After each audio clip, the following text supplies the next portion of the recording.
I make a contribution to this company and she's been there for over 2 decades.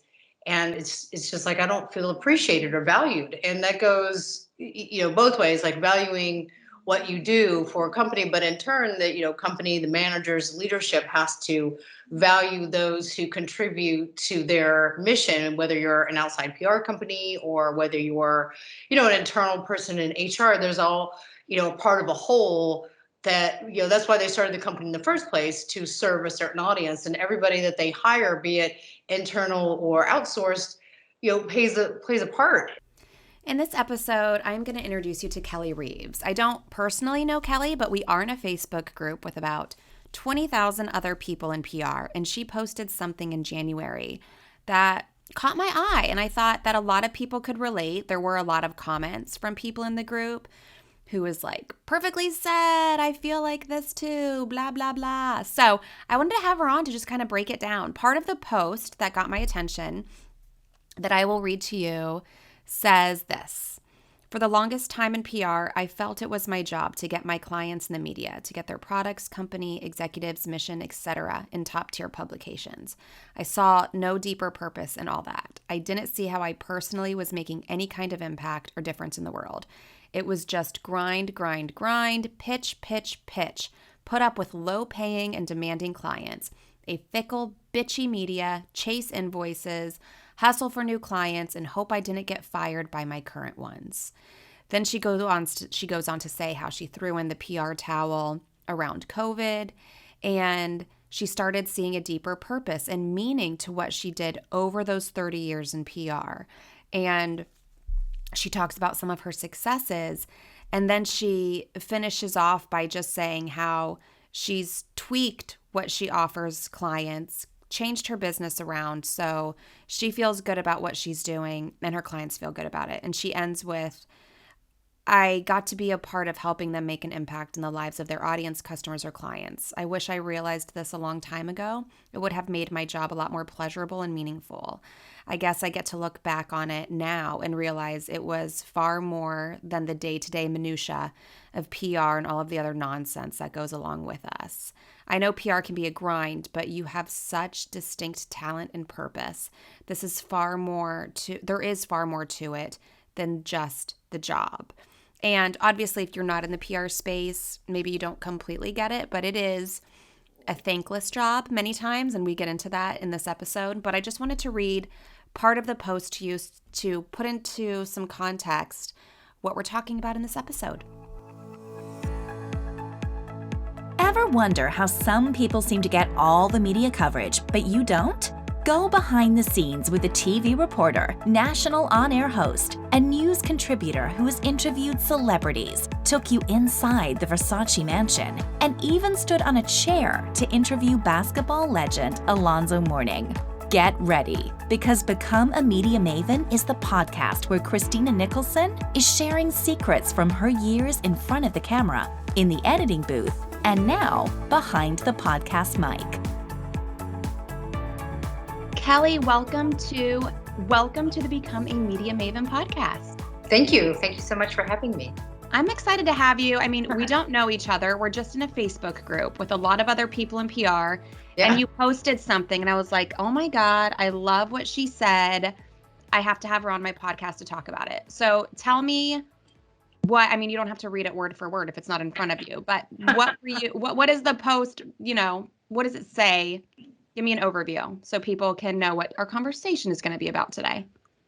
Well, it's basically about finding meaning in your job. And I think a lot of times it's in PR and really in any job, you kind of feel like you're just in the grind with your clients and just trying to do your job without any deeper purpose. And, and that was me for the longest time. I had a PR company for 20 years and I always thought like, oh, I'm just doing my job and pitching the media and having clients yell at me or chasing invoices. And I didn't see how I was being of service on a deeper level. And it just kind of hit me like, I actually have been of service to many great companies over the total of 30 years of being a PR professional, like helping startups with no money attract investors and receive rounds of funding, and helping companies based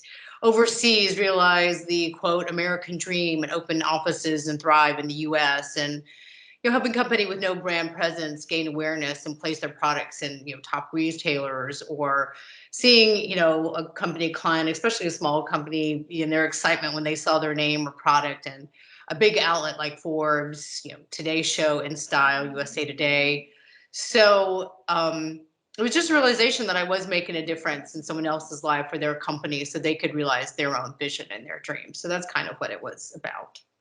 And sometimes, I mean, I can't speak for other industries, but in PR, it's very tricky because sometimes there you have clients who are very appreciative of what you do. And then sometimes you have clients that are just nightmares. Yeah. And they Yeah. they make you like hate what you're doing for them even when you're successful. Like I had a client not too long ago, and every time we would send them media hits, like, oh, here you're on today.com, you're here, you're here, you're here. They would not even reply with acknowledgement. We would ask them to share on social media. They never did. And whenever they would email us, which was almost on a daily basis, it would be them asking us to do things and not acknowledging everything we've done. And it gets so frustrating that it makes you not even want to do that work anymore. It is. And, it's funny. I was having this conversation this morning with my sister, who works for a big, huge, gigantic, Fortune 5 company. They have, hundreds of thousands of employees. And it's an appreciation thing that it's like, okay, I make a contribution to this company, and she's been there for over 2 decades. And it's just like, I don't feel appreciated or valued. And that goes, both ways, like valuing what you do for a company, but in turn the company, the managers, leadership has to value those who contribute to their mission, whether you're an outside PR company or whether you're an internal person in HR. There's all part of a whole that that's why they started the company in the first place, to serve a certain audience, and everybody that they hire, be it internal or outsourced, plays a part in that service that they chose to provide, or that product. So if they're not, if a client is frustrated because it's like, gosh, I did all this work and I have all these great hits that so many companies would die to have. And especially now with the media, it's so hard to work with them. I mean, if you can get a reporter to even answer an email, let alone write about a client, is almost miraculous these days. So that does make it really frustrating. But I would say in that regard, it's you can't let their behavior, it's hard for it to not take its toll on you or your team, because it's kind of disappointing, like, gosh, we did all this work, and gosh, a thank you email would be nice. But that's really on them. That's really their attitude. That's the way they practice running their business. And it's zero reflection on you or your team, because you did a good job. They just have the inability to show appreciation, and maybe they do appreciate it, they just don't know how to communicate it properly. Was there anything that happened to you when you were like, okay, like what was the light bulb in your head when you were like, okay, I'm not going to do this anymore. I'm going to kind of shift what I've been doing. And how was that process? Like, did you have clients? Did you sell your business? Like, what happened when you were like, okay, I'm done with this and on to the next? Well, COVID. I think COVID was what pushed me over the edge. But I had been thinking for a while that I was coming up on 20 years, and it was kind of the 17-year mark, and I'd worked with some great brands and great companies, and I just felt like it was starting to run its course. And so many things shift. I mean, when I started my tech PR, and I specialized in tech in 2002, but when I got started in tech PR, like 1999, it was such a different industry. I mean, clients were paying a lot of money for PR. The outlets. I mean, PC Magazine was the size of a stack of Bibles. It was just a different vibe, a different energy, a different market, different industry. And then as it evolved, it just became something different. And I didn't know if I wanted to be a part of it anymore at that level. But I did have clients, and I was committed to serving them. But as it came up, right before COVID hit, it was like mid to late 2019, and I was planning my 20th consecutive CES. And I was like, I don't want to do this anymore. I really don't. So, but I was like, okay, 20 years CES, it's been a good run. I'm going to do it. And then after the show, we'll see what happens. And then COVID hit, and the contracts I had on the table went off the table. The clients I had, said we can't do PR right now because they were doing product launches and planning events. So I kind of took it as a sign, like maybe this is my time to pivot out and do something different that I've been thinking about doing for several years now. So I just took that leap and did it. And what was that something different? Tell us about that and what, like how you even, I mean, it's almost like you're starting from scratch, but you're not, because being a business owner for 20 years, you learn a lot. So you have that knowledge, but you are starting a brand new business. So tell me what that transition was like and what you're doing now. So I transitioned into coaching. So I was doing personal growth and business and entrepreneurship coaching. And that kind of was a bit of a dovetail because I already mentor students at Cal State University, Irvine, which is I think it's the top 50 business school, the Paul Mirage School of Business, and they have the Masters of Entrepreneurship program. And working with grad students that want to start a business and taking them through that journey. And so I was like, well, I already teach students how to start a business. Why couldn't I teach those who are maybe wanting to leave the corporate world? But there's also the mindset thing when you're a certain age. So for example, I just turned 50 in January, a month ago, just over a month ago. And it's different when you decide to start a business when you're 20 something versus when you're mid 40s and you've had a long time career, whether it's in a company or whether it's a long time career, like for me doing PR. So I thought, there is a market there of people who want to change and pivot and do something different in their lives, especially as they're getting older. And so I wanted to serve that way, and I wanted to serve through writing because I really love writing. I love copywriting.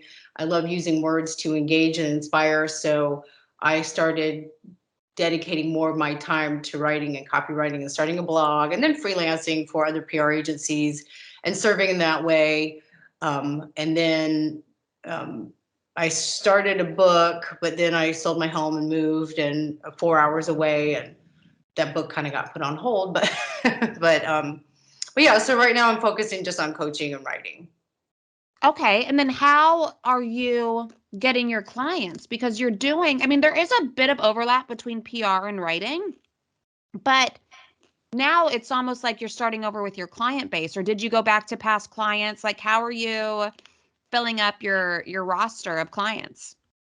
Some are past clients. Some are people I've known just throughout the years of marketing companies.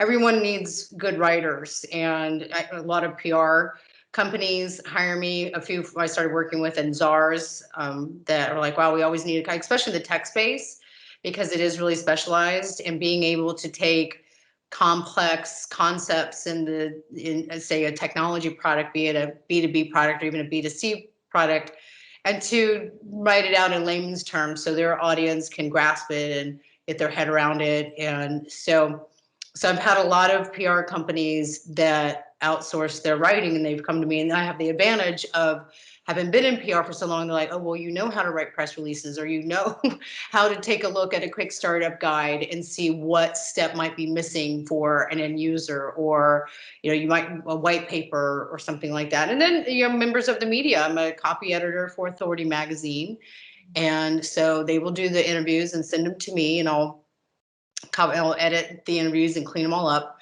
so they're publishable. So it's kind of leveraging the contacts I already had in a very niche space of copywriting. So what advice do you have for people? Because I feel like, and I think maybe some of the comments you got are just like, people are kind of stuck and they keep doing what they're doing as business owners because A, they just don't know anything else, or B, they just have to make money and they don't want to quote unquote start over. So what advice do you have for people who have been in business a few years, what they're doing doesn't light them up anymore, they want to try something different, but they also need to make money? Like, I feel like some people stick with what they've been doing out of routine and because it feels safe to them, but they're not happy doing it. And the whole reason we start our own business is to like be happy doing whatever we want when we want. So what do you say to somebody who just kind of feels stuck in their business and they don't know a way out?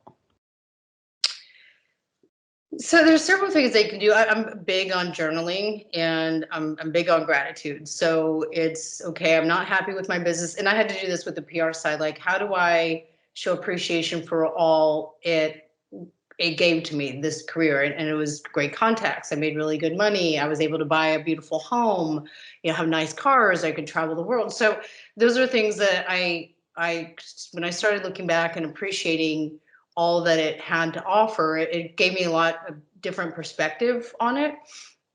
Even though I knew I didn't want to do it anymore, I found a way to really honor the work I had done and the clients I had worked with, and the knowledge and experience I gained. And then I thought, okay, how could I leverage this experience to something that does really light me up? So, for example, copywriting, and helping entrepreneurs, whether they're, and my niche really on the entrepreneur side are entrepreneurs over 50, because I know how challenging it can be in many perspectives to say, okay, well, I'm mid 40s, in my 50s, I want to make a shift. I don't like what I'm doing anymore. And I just did this post this morning, that because people call it a midlife crisis. I'm like, it's not a midlife crisis, it's a midlife opportunity, because the word crisis connotes that something's wrong. And I said, there's nothing wrong with wanting change. There's nothing wrong with wanting to evolve. There's nothing wrong with getting to a certain age and deciding you want something more out of life. And it's hard to take the money factor out of the equation, because you look at what's in front of you. I got to pay the bills. I got to pay the mortgage. I've maybe got kids in school or whatever. But if you start to think of it less as a money thing and more of a life purpose thing, then the money doesn't become as relevant. But of course, you have to have money. So then you think of an extra strategy, like, okay, well, what do I want to do? How am I going to do it? Where am I going to go? And what's my timeline? Like, do I want to be doing X by June or whatever? And it could be a baby step. It could be a huge step. Because I think people get into like, oh, I have to make this big, huge, gigantic step. And they don't have to. I mean, you can just start self-education. And that's what I did. I started taking online courses and learning about different things, and learning about investing, and learning about real estate, and learning about, coaching, and learning just different areas that I was really interested in, learning how to be a florist, just the different things I was interested in exploring. And that also allowed me to feed a certain passion and purpose while I was still doing a job that maybe I wasn't super happy about, but there were the side benefits of it paying the bills in the interim until I was ready to take that step into the next phase or chapter.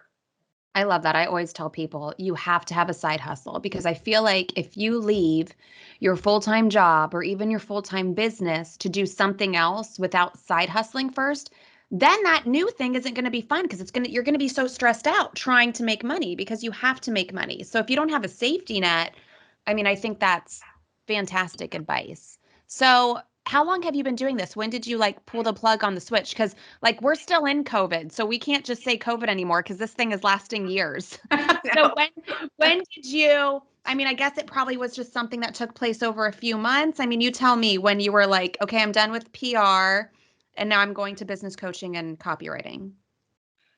Yeah, I mean, it started in kind of in 2018, which is when I started thinking, okay, I really am not sure if I want to do this anymore. But I kept doing it because the money was good, and it was kind of what I did. I did PR. I didn't know anything else, and I didn't think I could do anything else. Like, gosh, I've done PR for 30 years. I mean, what else could I possibly do? And then there's those negative belief systems like, oh, I'm too old, and is it too old to shift? Is it too old to change? And might as well just stick to what I've got, because it was a comfort zone.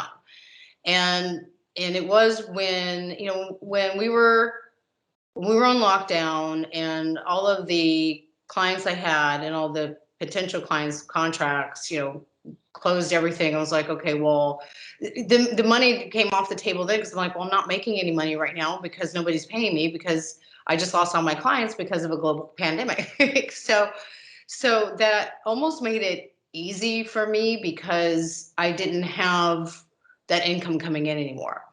So I almost didn't have a choice. Like, okay, I've got to try to do something to figure this out. So why don't I try to do the things I've been thinking about and working on? And when we were on lockdown and nobody was going anywhere, I started doing flower arrangements and just posting pictures of my flower arrangements on my social media. Next thing you know, I'm getting people like, orders for flowers, and can you do my wedding? Because we're gonna still do it in later in the year or whatever. I'm like, okay, so that became kind of a side hustle, a way to make money. It was vastly different from PR. But then honing in on my writing and doing a lot of writing so I could build my portfolio, and learning a lot of design, so I could say, okay, not only am I a writer, but I could design landing pages, I could design a website. And so I learned how to do WordPress with Divi, and using platforms like Canva, and learning how to do email automation. So I really just expanded what I knew so I could have a fuller service offering, I guess, when I decided to get back to it. And when things opened up a little more, people felt more comfortable hiring people again. So now I have a huge artillery of services I can offer in addition to PR if people want it, even though that's the last thing I really want to do. But but I could still do it if someone said, hey, we want you to write this press release for us. Oh, and by the way, if you could pitch it, that would be great. So Yeah, that makes sense. Is there anything else you want to add before you let people know where they can find you and before we say goodbye? I mean, I think this has been amazing for people who are just like in a spot and they're like, oh, like for example, going from PR to being a florist. Like so many people would be so afraid to do that, but you just said, fuck it, I'm going to do it. I love that. yeah. Well, and I'm a big believer that we're are the only ones who hold ourselves back. There's no one saying you cannot do it except yourself. And maybe some people around you who love you and care about you will be like, oh, what about your real full-time job? And but that's their insecurities and their fears for you. So it's just got to be like, I don't care. I'm going to do this, and you make it work. I mean, it's like when you see, like, everybody who's listening or who started whatever they're doing now, they had to take some leap of faith to get there. And if you just keep repeating it over and over again and take leap after leap after leap, then the fear starts to subside. You start to be okay, like, okay, I may not make it.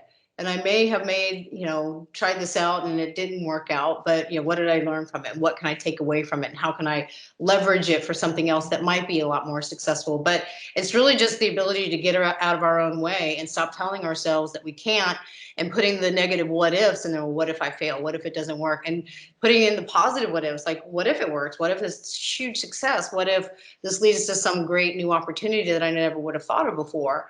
So it's all in us. It's really all on us to get past our own fears and just do it, because you're not going to die, probably. You're going to be fine.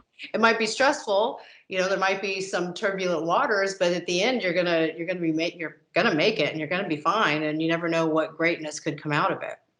I love that. And where can people find you if they want to learn more? So I'm on Instagram at Kelly L. Reeves. And I think it's the same. I think it's the same across the board with Instagram, Facebook, Twitter, and LinkedIn. All the places. All the places. I will link to that in the show notes. Do you have a website or anywhere we could point people to? I do. It's kellyleereeves.com. Okay, perfect. I will link to that in the show notes. Thank you so much, Kelly. This has been amazing. And I'm sure you helped so many people who are just like, I feel like you kind of gave them permission to try something new and see what happens. I hope so, because I know how it is to feel stuck and afraid and not wanting to take that step, even if it's the baby step. And, when I finally did, and it took a long time to get there. It took my own mentor.